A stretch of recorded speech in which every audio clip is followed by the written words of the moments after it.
വയനാട് വെള്ളമുണ്ട സ്റ്റേഷനിലെ LP case പ്രതിയായ ബീഹാർ സ്വദേശിയെ പത്തനംതിട്ട പോലീസ് അറസ്റ്റ് ചെയ്തു. പത്തനംതിട്ട സ്വകാര്യ ബസ് സ്റ്റാൻഡിൽ സ്ത്രീകളുടെ അഭിമാനത്തെ ഹനിക്കും വിധം അശ്ലീല ചേഷ്ടകൾ കാണിച്ച് ശല്യം ചെയ്യുന്നതായി വിവരം ലഭിച്ചതിൻ്റെ അടിസ്ഥാനത്തിൽ അവിടെ എത്തി പിടികൂടിയായിരുന്നു ഇയാളെ. ചോദ്യം ചെയ്തപ്പോഴാണ് ഇയാൾക്ക് LP വാറണ്ട് നിലവിലുണ്ടെന്ന് ബോധ്യപ്പെട്ടത്.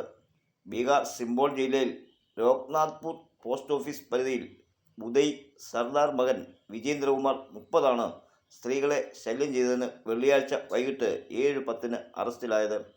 പത്തനംതിട്ട SI KR രാജേഷ് കുമാറിൻ്റെ നേതൃത്വത്തിലാണ് ഇയാളെ പിടികൂടിയത്. വിവരം ലഭിച്ചതിൻ്റെ അടിസ്ഥാനത്തിലെത്തിയ SIയും സംഘവും ബസ് സ്റ്റാൻഡിൽ വെയിറ്റിംഗ് ഷെഡ് ഏരിയയിൽ ആരോടുമില്ലാതെ അസഭ്യം വിളിച്ചും സ്ത്രീകളെ അശ്ലീല ചേഷ്ടകളും മറ്റും കാണിച്ചും അവരുടെ അന്തസ്സിനെ ഹനിക്കും വിധവും ശല്യം ചെയ്യുന്ന ഇയാളെ കണ്ടെത്തുകയായിരുന്നു.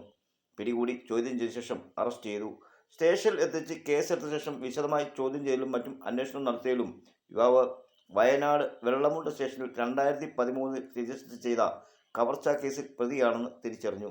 വെള്ളമുണ്ട പോലീസ് സ്റ്റേഷനിൽ വിളിച്ച് അന്വേഷിച്ചതിൻ്റെ അടിസ്ഥാനത്തിൽ ഈ കേസിൽ ഇയാൾ 11ാം പ്രതിയാണെന്നും മാനന്തവാടി JFM കോടതിയിൽ ഇയാൾക്കെതിരെ LP വാറണ്ട് നിലവിൽ ഉണ്ടെന്നും വ്യക്തമായി.